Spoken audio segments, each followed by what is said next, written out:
Terwyl sommige mense gewoonlik feesvier tydens die feesseisoen, is daar 'n ander werklikheid wat talle Suid-Afrikaners op 'n jaarlikse basis in die gesig staar. 'n Werklikheid van tragedie, padsterftes en onverantwoordelike padgebruikers wat dan nou onverantwoordelik bestuur en optree. Ons gesels met Zwane, woordvoerder van die Padverkeersbestuurskorporasie via Skype. Good morning, Mr. Zwane, and thank you for joining us. Good morning, and thank you for having us. Now, the road death toll is usually a hot topic after the festive season. So what is the extent of this problem that the country is facing on a yearly basis? Road crashes and fatalities in South Africa and the world over have really reached unacceptably high levels. In South Africa, we address the problem throughout the year, but due to increases in traffic volumes over the festive season, we obviously double our efforts. So this is what we did in this period, and we will be increasing also our effort over the Easter period, but we are not going to stop there. We will continue for 365 days of the year. So would you describe this as a national problem, or are there any provinces facing a bigger problem in a certain extent? Well, it is a national problem. Obviously, the problem will manifest itself differently in different provinces because of the dynamics in those provinces.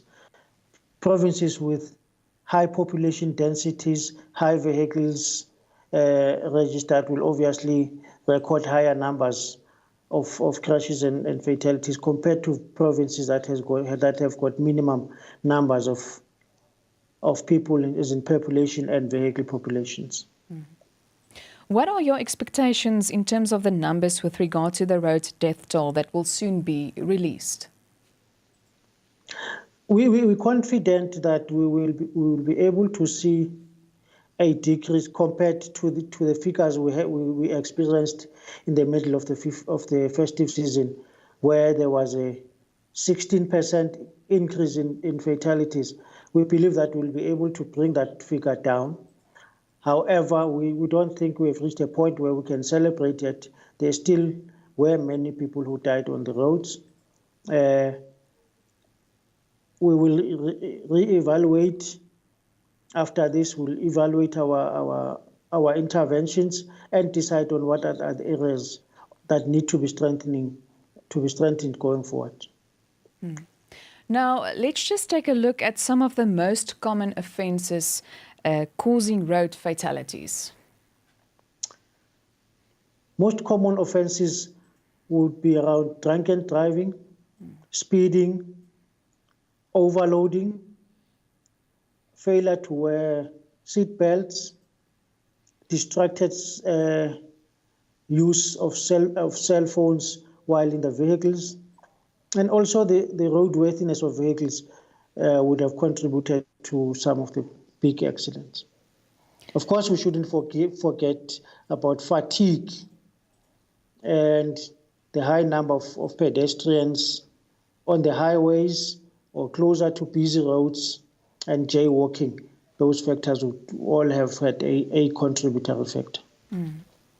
Mr. Zwane, the Road Traffic Management Corporation made a proposal last year that driving under the influence, speeding and reckless or negligent driving should be reclassified in terms of the Criminal Procedure Act. In other words, changing driving under the influence from a Schedule 2 to a Schedule 5 offence, placing it in the same category, so to speak, as rape and murder.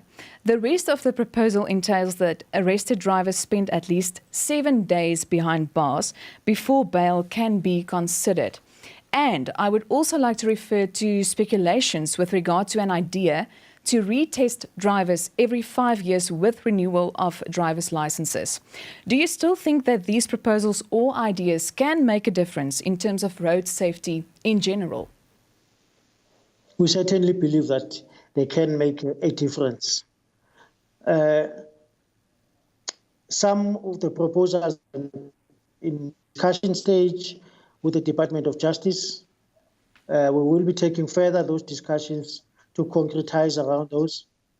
But some of the proposals we're making are based really on observations of what has been done in other jurisdictions, in other countries, where they've managed to reduce their fatalities. And we believe we can learn from experiences that from other countries, what they are doing and what we need to do going forward. So are there any other solutions to fight this challenge? And if so, who should take responsibility?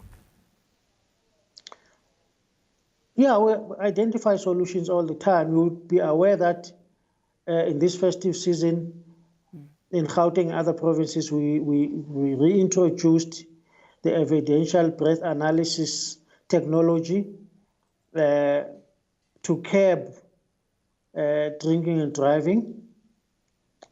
So there are other initiatives that we need to do, which include also among them introducing a 24-hour shift for all traffic officers in the country so that we can maintain visibility around the clock on all the roads.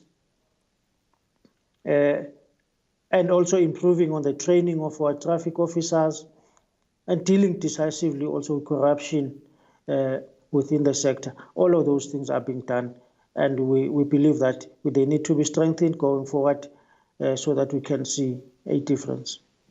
How would you motivate South African road users to act more responsibly on roads? South African road users must consider that when they are on the roads, they have a responsibility for their own safety, but also a responsibility towards other road users that they're sharing the space with. In doing that and avoiding excitement, road rage, and foolish bravado, we can be able to contain the situation and actually bring down the numbers of fatalities on the roads. Mr. Zwane, thanks again for joining us this morning. Thank you. Dit was dan Zwane, woordvoerder van die Padverkeersbestuurskorporasie.